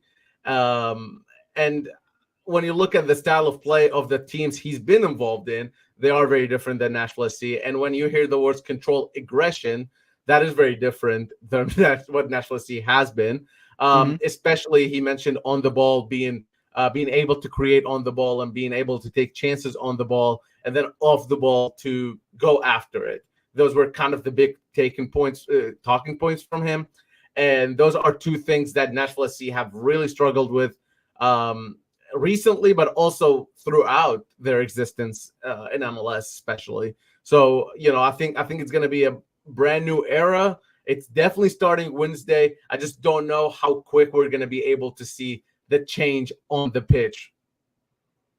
Yeah, and that's what I'm curious about, Valair, is how quickly, not necessarily how quickly, but what is the ceiling, both in terms, if you would, of MLS now with this new hire for this particular season for Nashville? And then also, what does this hire do or mean for Leagues Cup? Where can we reasonably expect maybe Nashville to land in both of those different competitions now? Yeah, I think for MLS, it's really just make the playoffs at this point. You got 9 games left. 5 of those games are against teams right around Nashville in the table. So, or in the standings for those who don't participate in soccer as often as we do. But when you're looking at 9 games, there's really not a whole lot of influence you can have on that. Nashville is also not very far away from an MLS playoff position because playoffs start at spot number 9 in MLS these days. So it's not a hard thing to do necessarily. After Nashville makes the playoffs, I really don't know if you can realistically put a lot of expectations on them. I think if they miss out on the playoffs, it would be looked at as a little bit of a negative, even though BJ kind of came in over halfway through the season. Now, moving on to the Leagues Cup, I think that's a completely different thing in terms of expectations. Nashville obviously were runner-ups last year in its first edition in all teams participating. So I think for them, maybe they're looking for, at the very least, I would say getting out of this group, because the group they have is honestly one of the worst groups in Leagues Cup history, I can say. Mazatlan is one of the worst teams in history in Liga MX. They've only been around since 2020, similar to NSC. And the Revs are going through one of their worst seasons in modern MLS. And Nashville SC is also going through the worst season. So it's a group of not the best out there. However, the Revs already beat Mazatlan 1-0, meaning that Nashville SC will qualify out of this group pretty much with like a draw and 2 draws. If they draw twice, even if they lose their penalty kicks, by the way, there are no draws in this Leagues Cup. If you draw, you go to penalty kicks. And if you win the penalty kicks, you get 2 points. If you lose them, you keep the 1 point from the draw. So really different competition all around, but 3 teams per group, and the top 2 make it. So I think it would be very disappointing for Nashville SC not to make it out of the group, considering who's with them. And then I think after you make it out of the group, if you can grab a win or 2, then you probably build a little bit of momentum. If you end up exiting the round of 32 or 16, but you played 3 games under the new coach and you get 2 or 3 weeks to prepare for the return of the MLS season, then I think that's a pretty successful tournament for Nashville SC, all things considered. Valair Shabilla of Broadway Sports Media joining us here on Main Street Sports today, presented by the Tennessee Orthopedic Alliance of Columbia. As we talk a little NSC, again, they take on Mazatlan to open Leagues Cup competition Wednesday at Geodis Park. And again, given the success that NSC had in Leagues Cup play last year, was this kind of by design to maybe give BJ, the cushion running up to the Leagues Cup and then going into Leagues Cup play to maybe, as you said, kind of build a little momentum before you come back to MLS potentially? I think so, because I think when it came down to it, BJ was still involved with the USMNT for Copa America, right? So he had to wait until earlier this month to join in. And I think it was 3 games or 4 games that were the last 4 games for NSC before Leagues Cup. I think they didn't want to throw him into those because things were pretty dire. And I think they wanted to get those over with before Leagues Cup to maybe start this new, fresh sort of book. Because if he had come into those games, he would have had 3 days to work with the team, and then first game, and then 3 days again, second game, 3 days again, third game, and 3 days again, fourth game. And I just don't think that's like an environment for a new coach to be introduced to, where now he had 10 days with the team, then his first game, and then he has about a week, and then second game. And then depending on how that happens, he'll have another short break. But at the very least, he have those first 9 or 10 days with the team before the start of the competition that I think allows for a little bit of a buffer for folks to kind of learn a little bit. And I mean, even in your regular work, if you're introducing a new boss or a new manager or whatever, it's going to take a little bit, right, to kind of know what they like, what they don't like. And I think that's very important for Nashville SC. They talk always about the locker room and the environment and sort of the mentality of the team. And I think you have to give these players a little bit of time to adapt and learn from BJ before you just throw them into the fire. Unfortunately, he won't be at full strength. Tyler Boyd down for the year with a knee injury. You know, you don't necessarily want to judge him on this first few games, I don't guess, do you? No, definitely not. I think you don't even want to judge him on this season. I know everything we've heard from the NSC camp has been, no, we're still in it this season. We want to compete this season. Because I don't think they can afford to say anything else. I mean, what else are you going to say? We're calling it in. And I don't think anybody's calling it in, to be fair. I think the players are determined. I think BJ's determined. But I just think it's hard. You come into the season with 9 games left and a Leagues Cup, and that's that. I just don't think you can leave a mark that quickly. 9 games in other sports might be a lot, but in soccer, that's really not a whole lot. And the other thing is he didn't even have a preseason. I'm talking about 10 days is what he had. Preseason is generally about a month or so. So going from that to reduce 10 days, not to mention the injuries you mentioned, not to mention all the other international duty, like Walker Zimmer is currently with the U.S. Olympic team, right? So it's like, do you want to judge this coach right away? I don't think it's fair to be judged. However, I think less so results, but more so performances. I think that's what we are looking for in the media, what Nashville SC fans are looking for. Okay, you're telling me this is controlled aggression. You're telling me this is more attacking. This is that. Can we see that? Can we see that in game number 5? Can we see that in game number 6? Even if Nashville SC loses or draws, can we see a little bit of difference? And I think that's what's mostly being asked of BJ Callahan, more so than let's get results right away. Let's win MLS Cup or whatever it may be. Valair Shabilla joining us here on Main Street Sports today. Valair, as always, man, we really appreciate your insight and look forward to catching up with you here again soon.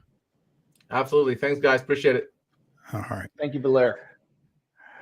Hey, when we return to the Lee Company studios after this break, we'll touch on some odds and ends from Paris.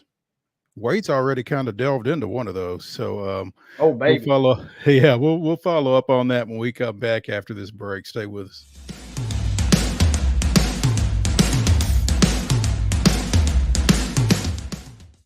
Welcome to Protein Snack Shop, your destination for healthy and delicious low-carb snacks. Our specialty lies in providing protein-packed desserts that are perfect for those following a keto diet. Our products are made with high-quality ingredients, ensuring that you can satisfy your cravings without compromising your health goals. From a variety of flavors and options to choose from, you can enjoy guilt-free snacking while staying on track with your fitness journey. Don't miss out on our limited time offer. Discover Protein Snack Shop today.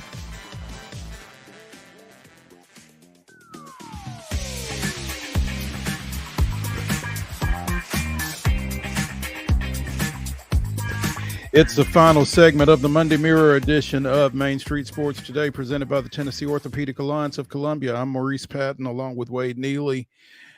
Figured we would catch up on some Olympic odds and ends to close out the show. And let's start with the continuing saga of the Canadian women's soccer team. Wade, I did not have this team on my bingo card coming into Paris under any circumstances, and certainly not to talk about them to the degree that we have to this point. But it was announced, I guess, on Saturday that in addition to Canadian women's soccer coach Bev Priestman and 2 other staffers, being banned for a year from working with that program. The team has been penalized 6 Olympics points. You get 3 points for a win. So basically, their 2 wins, the latest one over the home team in France, are pretty much for naught. So this is really going to, according to this article, hamper their ability to qualify for the knockout rounds coming out of group play. I don't, you can probably tell me more. Well, I know you can tell me more about, what their chances are to advance, getting no points from either of their 2 victories. Yeah, crazy situation. And you are 100% right. We are the official source, basically, for Canadian women's soccer Olympic coverage because we've had this story from the jump, and it's kind of gotten crazier and crazier as we've gone along, and as we broke Friday, just when you think we were done, we see the news about them getting docked, which was crazy because that match versus France, they had to score late, and they got the win to get them back to 0, quote unquote. Yeah. And now they are appealing, and so there is a chance. I wouldn't hold my breath that this appeal comes to full fruition. But the fact they've gone out and got to where they are, there still is a chance that they could qualify. But man, this is just a wild situation, and this will be a Netflix show in about 2 years, I feel like, because this has all the makings of drama with the coach being involved. This drones, as we joked with VALAIR, this is really, really kind of, as we discussed last week, they didn't have to do this, and the internet rightly roasted them. It's one thing if you're spying on France or maybe even Colombia, who's also in their group, but when you're spying on New Zealand, that just kind of signifies like you're willing to go to any lengths. And this kind of, as we talked about, has bled into the men's program as allegations have now come out. I loved this article, the way it was put last week. Former U.S. coach Greg Berhalter had accused the former Canadian coach of also sending folks, Connor Stallion style almost, shout out Michigan, to practice. Speaking of Netflix. Exactly. So they kind of have gotten in this reputation for a long time. And man, it kind of stinks because Canada has done so well over the last, 6 to 8 years. But it makes you also really start wondering to what degree of their success is because of this. Exactly. Well, very, very similar to, the aspersions that were being cast at Michigan last fall. At some point you do have to wonder just how much does what they've been accused of doing have to do with their level of success. And Canada's women won gold in 2021, right? Yeah. I thought so. Is that correct? I'm pretty sure they won the Olympics the last time. I think that is correct. Yeah. For some reason that just stumped me, but yeah, I thought we had mentioned that even, but it just had a random, maybe it was the rain shower here, but yeah, this is a team that's had the success, and unlike the men's side, they play with their full team. So, this is the same Canadian national team that will play in the next World Cup and played in the most recent World Cup. This is the big dog team. So the fact you're kind of cheating and spying with the big dog team and the big dog players, man, that's not a good look. And the fact that it's bled over into the men's program. Canada is in Group A, as you mentioned, with New Zealand, France, and Colombia. They have already beaten New Zealand. They have beaten France. They have no points. They still have to play Colombia. And who advances? Just the group winner? Top two. So there might be a provision for the third place team. If it's like kind of the Euros or the World Cup a little bit, the third place team, the best third place team of the 3 groups would potentially advance. But I don't think that's in play. I still think it's just the top 2 here. So if they beat Colombia, though, they will be one of the top 2 teams in Group A, right? they beat them, they would have, well, it kind of depends because you assume that France is going to clobber New Zealand, and France would have 4. And then you have Canada and Colombia. Yeah, you would. I guess they get the tiebreaker at that point. I mean, Right. they have a good shot even without the points getting potentially restored, which, like I said, I don't think will happen. No, I don't think so. But it's just crazy. And again, they didn't have to do it. That's the biggest thing. I think that's the thing that just kind of has to be galling for Canadian fans and for the Canada players, I would think. We didn't have to do this. We were going to take care of business anyway. So that's tough. And it's definitely going to continue to be a story, I think. We talked about Chase Budinger a few weeks ago coming into Paris. Well, he picked up a win in beach volleyball earlier today. I'm telling you, this dude's got hops.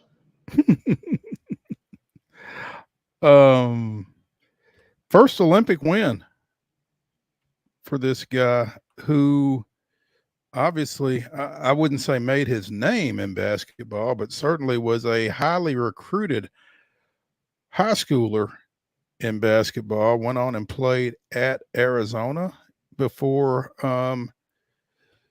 transitioning into beach volleyball. He and Miles Evans won a couple of matches over a French duo to advance, I assume. So I'm not sure what happens next for them, but former Pacers, Suns, Timberwolves, and Rockets forward. And this is good for him, Mo, because the lasting image I had of him is from the 2012 dunk contest. He dunked over Diddy. Anything you could do to kind of remove yourself from the internet and that phrase, let's go ahead and do that. So Budinger and Evans entered this tournament as the number 13 duo in the world. The French duo that they just beat was 34th. They will now take on number 5 Stefan Bormans and Jorik de Groot of the Netherlands. That's tomorrow. And then they will take on a Spanish duo, Pablo Herrera and Adrian Gavira, on Friday. I guess that's pool play. The top 2 teams from each pool go on to the knockout round of 16. So best of luck to Misters Budinger and Evans. Wade, what else caught your eye to this point from Paris? The other cool thing, Mo, is this is the cool aspect of the Olympics. University of Kentucky med student is now a 2-time Olympic gold medalist in fencing. Lee Kiefer winning gold. You're already flexing enough that you're a med student and you're going to Kentucky. You're going to go on to do great things. Then it's like, oh yeah, now I have 2 Olympic golds as well. So shout out to Lexington's own Lee Kiefer. Which I thought was really cool this weekend. You hang those next to your medical diploma when you hang your shingle out. Mm-hmm. That's pretty solid. That's solid. We had some take place over in Paris. Coco Gauff advanced. Djokovic defeated Nadal. So I guess that knocked Nadal out, right? Yeah, he's off in the sunset. That was on clay too. I mean, that's kind of where he's obviously one of the all-time greats, but that's really what he was known for. So it was everybody kind of was just hoping for one last little bit of epicness from Nadal there, but it wasn't meant to be. He says he's, quote, at peace after his singles farewell. The U.S. men won a bronze medal in team gymnastics earlier today. The first gymnastics medal for the U.S. men since the 2008 games. That's a little bit of a drought. Yeah, we don't dominate everything. That's what makes it exciting, right? Is sometimes you do find these teams that come together and produce a little bit of magic in sports that we at the global stage don't always have the most success at. And it's pretty cool to see that. Also, as you mentioned at the top of the show, couple of men's skateboarding medals for Americans, Jagger Eaton and Nigel Houston. So Jagger Eaton's pretty cool. I like watching the X Games every year, so I'm familiar with him. But the coolest thing by far, and this is classic, right? I don't know if you saw this. A couple days ago, their bus broke down. The Olympic skateboarding bus. They were taking them to the competition. Olympic skateboarding bus. So, and more on travel issues in a second. But so the bus breaks down. The bus breaks down. What do you think the skateboarders did? They're on their way to their competition. Skated. They skate. Skater's going to skate, and that's exactly what they did. So you had the Olympic skateboarders going through the streets of Paris, getting to their competition because their bus broke down, which I thought was really cool to see. But Jagger Eaton is legit for USA, and they even had Tony Hawk. I was watching some earlier. He's been doing the commentary. Talk about the GOAT kind of commentating there. You gotta hope in that situation that nobody gets hurt skateboarding to the skateboarding competition. Just let's just keep it safe. You know, everybody, let's agree not do anything crazy here. Yeah, no jumps. Just keep it very low key. U.S. women were playing Japan.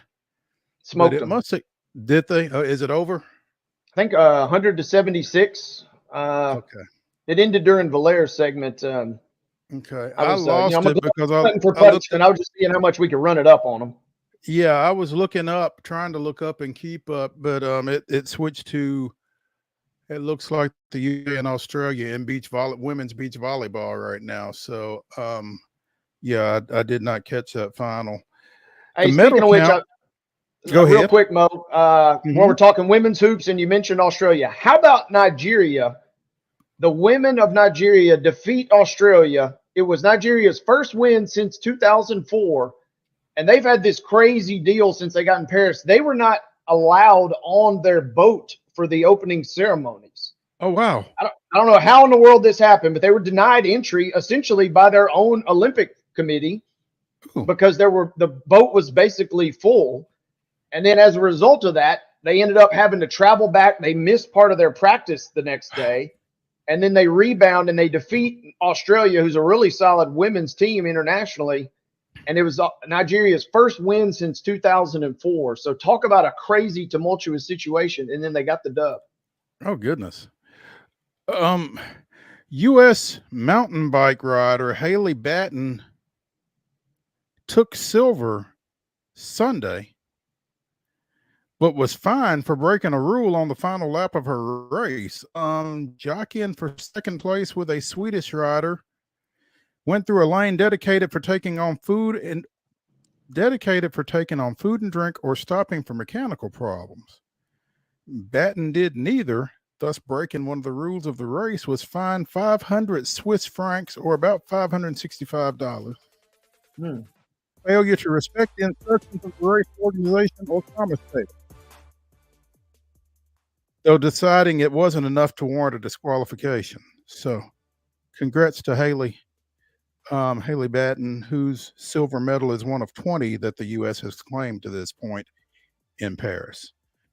That's going to do it for this Monday Mirror edition of Main Street Sports Today, presented by the Tennessee Orthopedic Alliance of Columbia.